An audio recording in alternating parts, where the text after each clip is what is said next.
Et notre thème du jour, c'est les vierges de Sodome. Amen. On a mis dans le groupe, je pense que vous avez vu. On va aller rapidement, Genèse 19, du verset 1 au verset 12. Genèse 19, à partir du verset 1. Les deux anges arrivaient à Sodome sur le soir, et Lot était assis à la porte de Sodome. Quand Lot les vit, il se leva pour aller au-devant d'eux et se prosterna la face contre terre. Verset 2. Puis il dit, voici, mes seigneurs, entrez, je vous prie, dans la maison de votre serviteur et passez-y la nuit.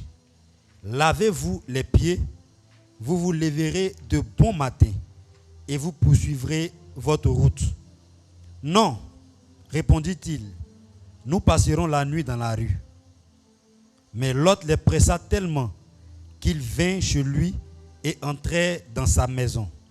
Il leur donna un festin et fit cuire des pains sans levain, et ils mangèrent. Ils n'étaient pas encore couchés que les gens de la ville, les gens de Sodome, entouraient la maison, depuis les enfants jusqu'aux vieillards. Toute la population était accourue. Verset 5. Ils appelaient Lot et lui dirent, où sont les hommes qui sont entrés chez toi cette nuit? Fais-les sortir vers nous pour que nous les connaissions. Lot sortit vers eux à l'entrée de la maison et ferma la porte derrière lui. Et il dit, mes frères, je vous prie, ne faites pas le mal. Voici, j'ai deux filles qui n'ont point connu d'homme. Je vous les amènerai dehors et vous leur ferez ce qu'il vous plaira. Seulement, ne faites rien à ces hommes, puisqu'ils sont venus à l'ombre de mon toit. Ils dirent, retire-toi. Ils dirent encore, celui-ci est venu comme étranger et il veut faire le juge. Eh bien, nous te ferons pire qu'à eux. Et pressant Lot avec violence, ils s'avançaient pour briser la porte. Les hommes étendirent la main, firent rentrer Lot vers eux dans la maison et fermèrent la porte. Et ils frappèrent d'aveuglement les gens qui étaient à l'entrée de la porte, depuis le plus petit jusqu'au plus grand, de sorte qu'ils se donnèrent une peine inutile pour trouver la porte. Verset 12. Les hommes dirent à Lot, qui as-tu encore ici? Gendre, fille et fils, et tout ce qui t'appartient dans la ville. Fais-les sortir de ce lieu. Amen. Amen. Amen. Il faut dire les vierges de Sodome. Les vierges de Sodome.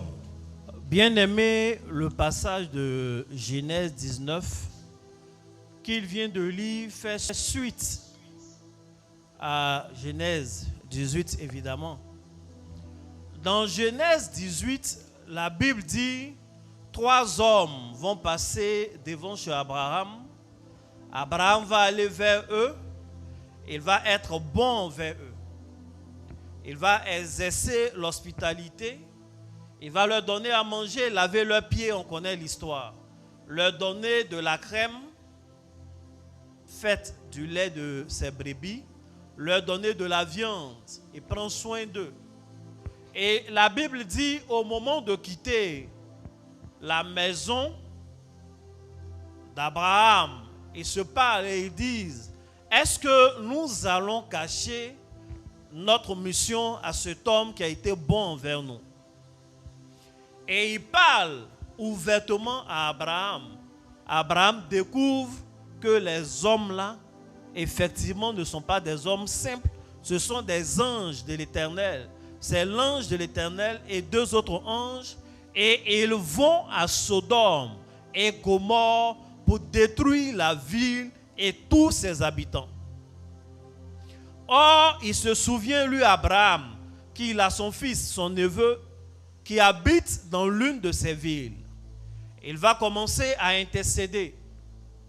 Il va leur poser des questions, c'est une façon de prier.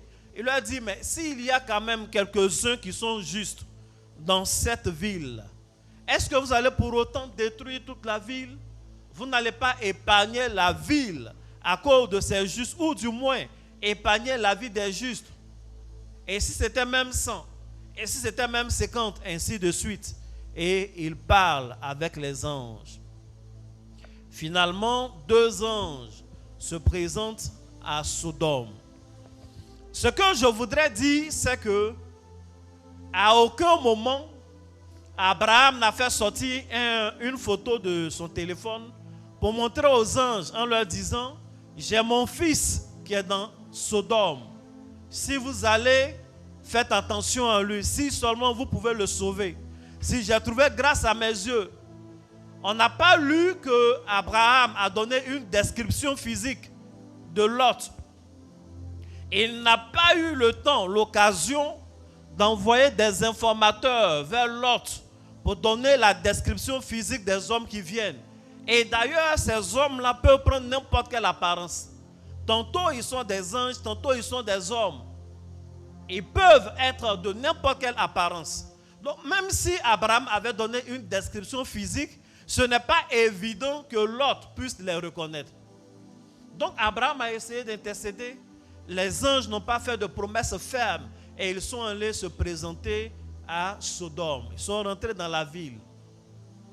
La Bible dit, lorsque Lot a vu les 2 hommes, étrangement, il va avoir la même attitude qu'Abraham. Il voit les 2 hommes, il les prend pour des hommes ordinaires. Il les prend pour des étrangers qui arrivent dans une ville. Et il décide d'exercer l'hospitalité. Il va vers les hommes, il leur dit, venez rester chez moi. Je vais vous offrir le toit et je vais vous donner de la nourriture. La Bible dit, ces hommes ont refusé. Ils ont dit, c'est bon, on préfère être dans la ville, ainsi. On peut même dormir sur la place publique. Et l'autre a dû insister. Il a dû enchaîner des arguments, faire plusieurs efforts afin que ceux-là viennent chez lui à la maison. Exactement comme Abraham avait fait. Abraham les avait vus, il s'est prosterné, il les a suppliés de venir manger chez lui. Il les a suppliés de venir afin qu'ils puissent leur laver les pieds. Donc il supplie pour rendre service. Il supplie pour exercer l'hospitalité. Il faut dire Amen. Amen. On connaît la suite de l'histoire. Lot sera sauvé, Sodome sera consumé, Gomorrhe sera consumé et Lot est sauvé. Mais je veux dire que il est vrai que Abraham a intercédé. Mais de façon pratique, ce qui a sauvé la vie de Lot, ce sont les valeurs qu'il avait. Amen. C'est l'éducation qu'il avait reçue. Bien aimé, les fils ressemblent à leur père. On ressemble à la véritable éducation qu'on a reçue. Les enfants de Dieu doivent ressembler à Dieu également. Amen. Il a été sauvé parce qu'il a manifesté les valeurs qu'Abraham avait manifestées. Il a été identifié parce qu'il s'est comporté comme Abraham. Les anges là se sont retrouvés dans sa maison, pas parce qu'il avait été informé, mais c'est parce que naturellement, il a une certaine valeur, la valeur d'exercer l'hospitalité. Abraham n'a pas eu le temps de dire peut-être qu'un jour tu vas rencontrer des anges. Il n'avait pas cette prophétie-là. Mais puisqu'il a grandi dans les mains d'Abraham, Abraham a eu le temps de lui donner cette éducation, de lui inculquer cette valeur, de lui dire Lot, dans la vie, il faut être hospitalier. Dans la vie, il faut se comporter ainsi. Et en mettant en pratique ces valeurs enseignées là, il a eu des anges chez lui. Depuis 1 mois, je suis en train d'enseigner sur des valeurs chrétiennes. Depuis 1 mois, je ne suis pas en train de donner du sel. Je ne suis pas en train de donner des bougies, de l'huile. Mais je suis en train de vous parler des valeurs. Ces valeurs-là, si vous les mettez en pratique, vous allez recevoir des anges chez vous. Ces valeurs-là, si vous les mettez en pratique, vous n'aurez pas besoin tout le temps de faire des jeûnes. Ça va ouvrir des portes de façon automatique. Amen. On est sauvé, on est épargné à cause des valeurs qu'on exerce. Il faut dire Amen. Amen. Il faut dire Amen. Amen. Mais ce n'est pas là le centre de mon message. Le centre de mon message, c'est le lieu même où Lot habitait. La Bible dit, les péchés de 2 villes sont montés jusqu'à Dieu au ciel. C'est-à-dire, les péchés là l'ont trouvé en haut. Tellement ça a abondé. En temps normal, là où le péché abonde, la grâce surabonde. Mais pour eux, là, il est monté jusqu'à Dieu. Dieu a vu. Et il a dit, il faut qu'on aille détruire ces 2 coins-là. Parce que ça va gâter la terre entière. Il faut dire Amen. Amen. Donc, c'était un lieu de péché. Est-ce que j'ai besoin de parler de Sodome encore? Nous-mêmes, on vit à Sodome aujourd'hui. Dans ce 21e siècle. Sodome était un endroit où le péché était la norme. Sodome était un endroit où faire le mal était leur culture. C'était un endroit qui est le symbole de la dépravation. Le symbole de la dépravation des mœurs. Le symbole du non-respect de tout ce que Dieu a établi. Nous le voyons dans le passage, la Bible dit que les gens sont venus autour de la maison et ils demandent à ce que les hommes, là, les 2 étrangers viennent parce qu'ils vont les connaître. Ce n'est pas pour connaître leur nom. Et ils vont avoir des relations sexuelles avec les hommes là. Et ce n'est pas que des femmes qui se sont présentées.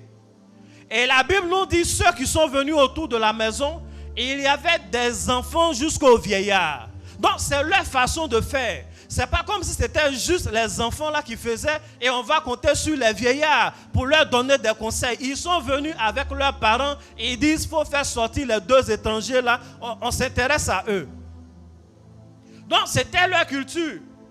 Il n'y avait aucun des parents pour dire aux enfants non, vous allez à la maison parce que vous êtes trop jeunes pour ça. Les enfants avaient le droit de faire ce qu'ils voulaient. À Sodome, il n'y avait pas une histoire de limitation d'âge. À Sodome, n'importe quel enfant peut aller sur n'importe quel site, comment on appelle? Internet. Il n'y a pas fait de moins de 18 ans. À Sodome, n'importe quel enfant peut regarder n'importe quelle chaîne. Amen. Amen. 10 chaînes adultes. Non, il n'est pas dit de répéter. Maintenant aussi, c'est devenu dur de prêcher. Parce que quand on prêche, il y a des mots qu'on doit dire pour que vous compreniez bien. Quand tu dis ça passe plus sur Internet, c'est dur. Il faut dire Amen. Amen. Tout ça, c'est Sodome. C'est-à-dire, il ne faut pas parler de ce qu'on fait. Laissez-les faire. Donc, les enfants de Sodome sont des pécheurs. Les femmes de Sodome sont des pécheresses. Les vieux et les vieillards sont des pécheurs. C'est-à-dire, le grand-père, le père et son fils sont là. Ils attendent l'étranger là. Qu'il sorte, on va le train. Ça, seulement, on ne peut pas bannir. Et il faut dire Amen. Amen. Mais c'est la vie de Sodome. Et il est plus rare de trouver un homme lucide à Sodome que de trouver un ivrogne. Et il est plus rare de trouver quelqu'un qui ne touche pas à la drogue à Sodome que de trouver quelqu'un qui ne fume pas. En fait, la norme, c'est ça. Quand quelque chose devient la norme, c'est ce que tout le monde fait. Mais il y a quelque chose d'étrange que je veux faire sortir en ce jour. La Bible dit, pendant que ces hommes-là pressaient Lot, il lui disait, fais sortir les étrangers. On a vu 2 hommes, c'est 2 nouveaux dans le quartier. Et on s'est réunis, c'était le soir. Ils n'étaient pas encore allés au lit, mais il faisait nuit, ils étaient à la maison. Il faut les faire sortir, nous on va les connaître. La Bible dit, Lot commence à prendre la défense de ces étrangers. Il leur dit non, ne touchez pas à ces hommes-là. Ils ne sont pas d'ici, ils ne sont pas habitués à nos choses. Ils ne sont pas habitués à votre façon de faire. Ils sont juste de passage. Et la nuit les a trouvés ici. Si vous voulez, j'ai 2 de mes filles. Et ces filles-là, elles ne connaissent pas encore d'homme. J'ai 2 de mes filles, elles sont vierges. Je peux vous les donner et vous en ferez ce que vous voulez. Yes. Ce qui me touche, c'est quoi? Dans cette atmosphère où le péché est la norme, dans cette atmosphère où la dépravation des mœurs était la norme, comment se fait-il qu'il y avait 2 vierges à Sodome? Question.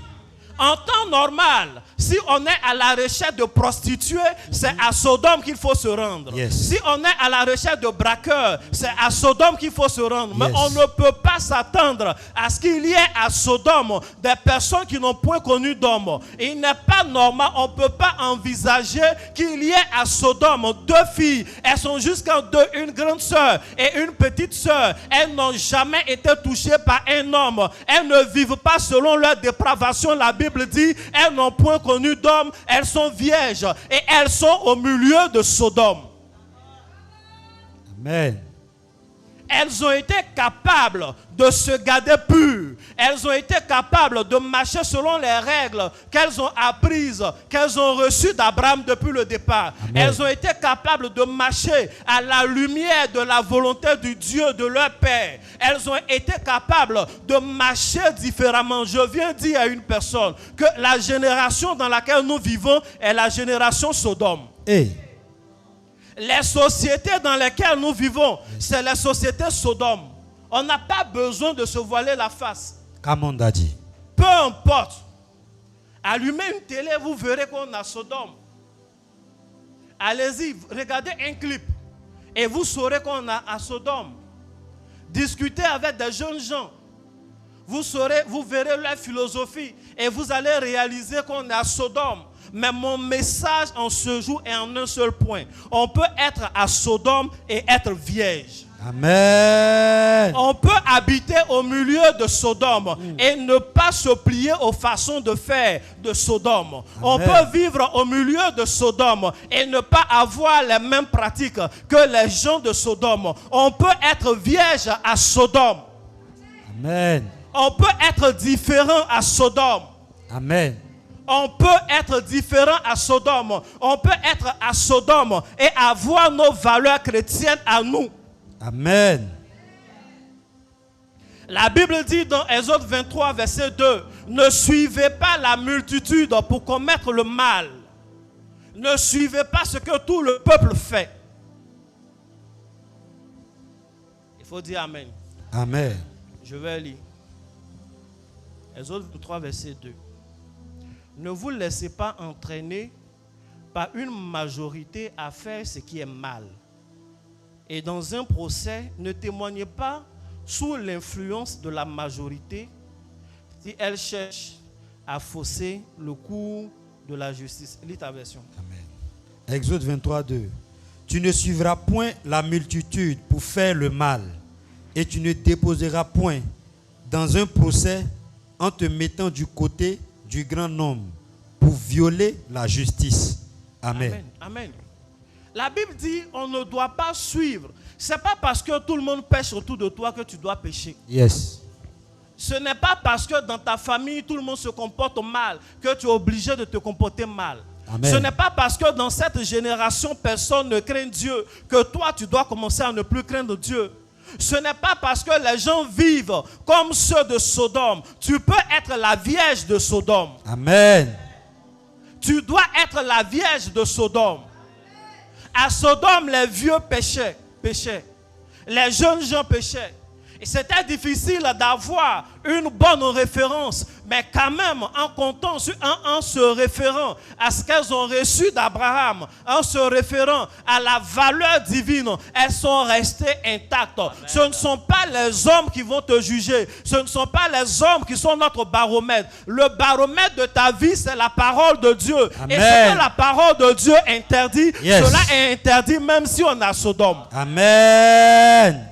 La parole de Dieu ne change pas parce qu'on a Sodome. La parole de Dieu ne change pas parce qu'on est au 21e siècle. La parole de Dieu ne change pas parce qu'on a eu un visa et on est en Europe. Tu vivais bien en Afrique, mais dès que tu as le visa, tu vas ailleurs, ta vie a changé. Bien aimé, on te parle et tu dis non, mais ici, c'est comme ça, tout le monde se comporte. La Bible dit, ne suivez pas la multitude. Référez-vous à la parole de Dieu. Amen. Il est capable, il est possible que tu sois la vierge de Sodome. Amen. Yes.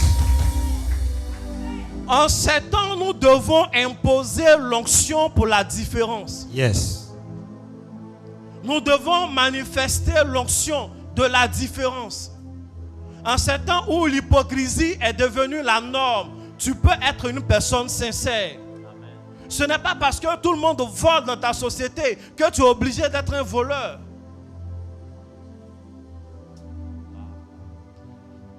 Est-ce que je suis en train de prêcher? Amen.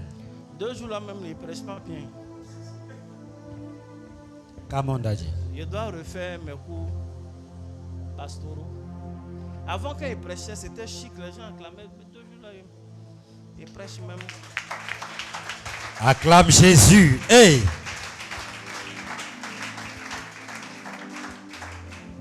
Il faut dire Amen. Amen. Il faut dire Amen. Et aujourd'hui, malheureusement, on ne manifeste pas cette onction de différence-là. On veut que nos sorts soient différents, mais nous avons la même attitude que ceux du monde. Les mêmes personnes que nous voyons à longueur de journée faire les challenges fessiers sur TikTok, c'est les mêmes qu'on retrouve à l'église dimanche. Elles sont dans le groupe musical, elles sont dans les hôtels, elles chantent. Mais pourquoi tu fais les mêmes challenges que les autres? Kra kra. Hey. Hey. Pourquoi? Pourquoi tu ne veux pas être différente? Pourquoi tu ne... Et puis, quand nos chantres font des efforts pour faire les challenges, tu fais pas, c'est pas chic. Parce que les challenges de nos chantres là, on ne donne pas le dos à la caméra pour faire. Tu vois, non? Donc c'est les challenges où on donne le dos à la caméra pour faire là que tu fais. Tu es notre soeur en Christ, on est ensemble. Pourquoi tu fais ça? Voilà. On peut être différent. Et si on parle, qu'est-ce qu'il va dire? Il va dire, oh, mais ça là, tout le monde fait. Aïe, c'est juste pour s'amuser. C'est TikTok, c'est comme ça. C'est le game, c'est comme ça on fait. C'est juste pour s'amuser. Mais est-ce que c'est ça les valeurs bibliques? Est-ce que c'est là les valeurs chrétiennes? Question. Ne suivez pas la multitude pour pécher. Quand vous voyez une foule en train de faire quelque chose, essayez de voir si la nature de la chose est compatible aux valeurs recommandées par Dieu avant de faire. Ce n'est pas la quantité de personnes qui fait là qui fait que la chose est bonne ou pas. Amen. Il y a un proverbe ivoirien qui dit: il y a plus de mouches.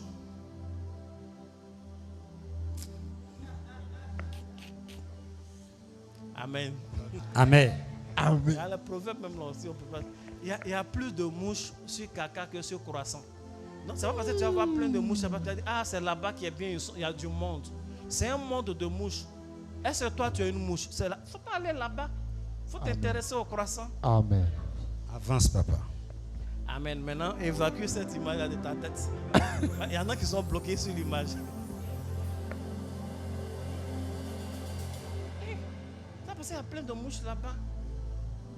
C'est pas parce qu'il y a plein de likes sur une vidéo que c'est la norme. Jusqu'à aujourd'hui, les gens, même pour évangéliser, sont obligés de mettre 30 secondes d'une fille qui est en train de danser avant que le message n'arrive. Parce qu'il sait que s'il vient avec la Bible pour dire Alléluia, tu vas scroller. Tu vas aller vite, ça n'intéresse plus personne. Bien-aimé, je vais conclure mon message. Mon message n'est pas compliqué. Yes.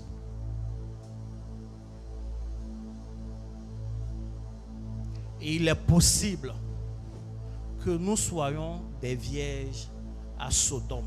Amen. On n'est pas obligé de se plier aux normes du monde. Et on n'est pas obligé de faire ce que les autres font parce que ceux qui font sont nombreux. On doit faire parce que c'est compatible à la parole de Dieu. Amen. On a nos valeurs à nous. On a nos valeurs à nous. On a nos valeurs à nous.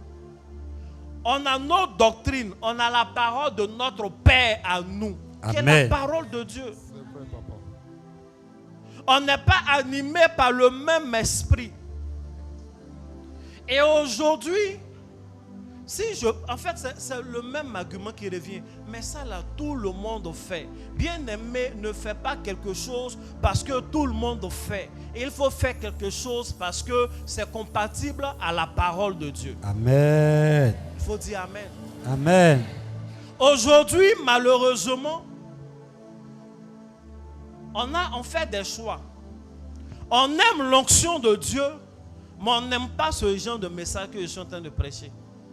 Quelqu'un va me dire, toi tu es trop jeune pour prêcher comme ça, c'est pour les vieux. C'est vrai, maman. C'est les vieux qui prêchent comme ça. Mais si c'est que les vieux là prêchent est vrai, laissez, on va relayer. Quand les vieux là prêchent, il faut regarder si c'est vrai ou pas. Quand les jeunes aussi prêchent, il faut regarder si c'est vrai ou pas. C'est ça qui compte, c'est la Bible. Il faut dire Amen. Amen. Aujourd'hui, on est plus intéressé par l'onction du Saint-Esprit.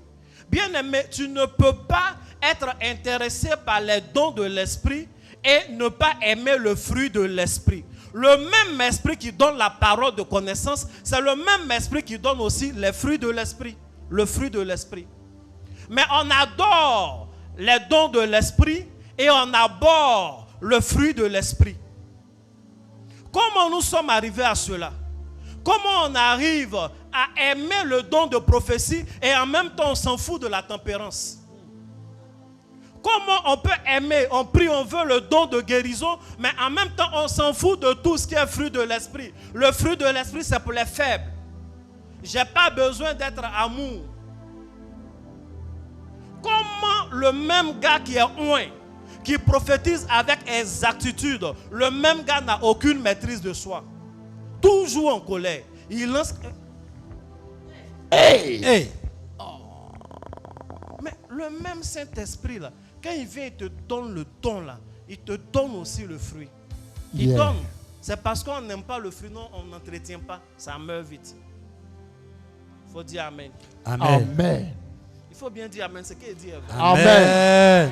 Comment le même docteur de la loi, prédicateur, grand apôtre, il sait prêcher, il connaît les versets. Mais même dans la prédication, quand tu l'écoutes, tu sens qu'il n'y a aucun amour dans sa prédication.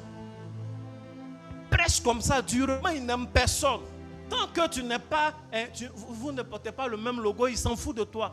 Des chrétiens qui ne sont pas inclusifs, comment on arrive à faire ça? C'est-à-dire, on aime le don, mais on n'aime pas le fruit. C'est bizarre. Nous devons marquer la différence. Amen. Amen. Nous devons être les vierges de Sodome.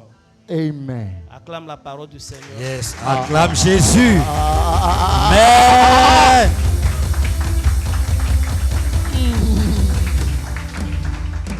Bien-aimés, nous allons prier. Amen. Tu vas prier pour un sujet. Je souhaite qu'on se tienne tous debout. J'ai un seul sujet. J'ai déjà fait les annonces. Mes annonces.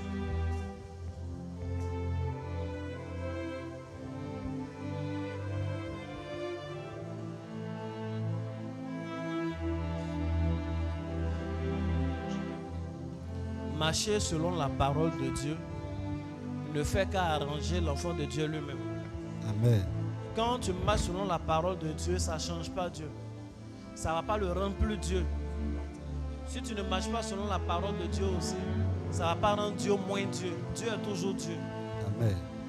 Mais ton obéissance ou ta désobéissance n'ont d'incidence et de conséquences que sur toi-même ta condition. On n'a qu'à essayer de sciencer un peu. Notre Dieu est un Dieu de miracles. Ce qui est impossible aux hommes est possible à Dieu. Amen. Il paraît qu'il est impossible pour une personne qui a perdu toute virginité de la retrouver. Mais avec Dieu, c'est possible. Yeah. Peut-être que tu as eu une attitude, tu as su une manière de faire. Tu n'as pas marqué la différence. Tu t'es mélangé aux gens de Sodome. Tu prêchais bien, tu croyais bien, mais maintenant tu t'es mélangé aux gens de Sodome pour commettre les mêmes péchés. Vous êtes ensemble. Vous faites les mêmes choses. Il faut dire Amen. Amen. Ça te fait un peu mal la prédication d'aujourd'hui. Oh, si il savait. Mais c'est pas grave. Hein. Quand il dit c'est pas grave, il veut dire c'est pas gâté. Notre Dieu est capable de nous redonner une virginité spirituelle. Amen. Il est capable de nous remettre sur le droit chemin. Et de nous utiliser encore pour marquer l'onction de la différence. Il est capable encore de faire de nous des gens étranges quant aux choses du monde. Il est capable de t'aider. Il est capable d'effacer le passé, le sang de Jésus gère. Il est capable de te donner l'esprit pour que tu marches dans le droit chemin. Pourvu que tu le veuilles et que tu le lui demandes. Il faut dire Amen. Amen. Tu vas prier pour ce seul sujet-là. Tu vas dire à Dieu, Seigneur, redonne-moi une nouvelle virginité. Seigneur, je reconnais, en tout cas si c'est le cas, je reconnais que par mes façons de faire, par des actes que j'ai posés, par des attitudes dans lesquelles j'ai été longtemps, par ma manière de vivre, j'ai été comme tout le monde de Sodome. Je suis devenu un habitant de Sodome. Je veux à nouveau être citoyen exclusif du royaume des cieux. Je veux me démarquer. Je veux être la Vierge. Je veux que tu me redonnes une nouvelle vie. Je veux que par ton sang, par ton esprit, tu me renouvelles totalement. Au nom de Jésus, prie, parle ainsi à Dieu.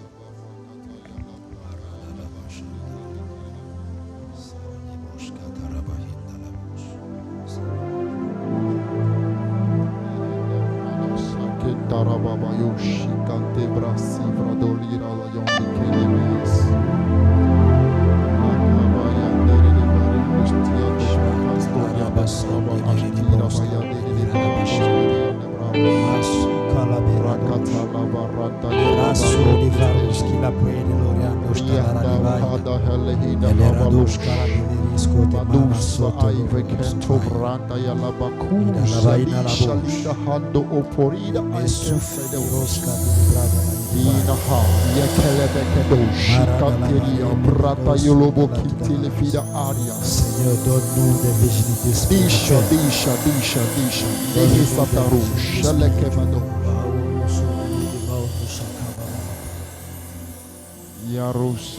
Bien-aimé, tu vas répéter avec moi.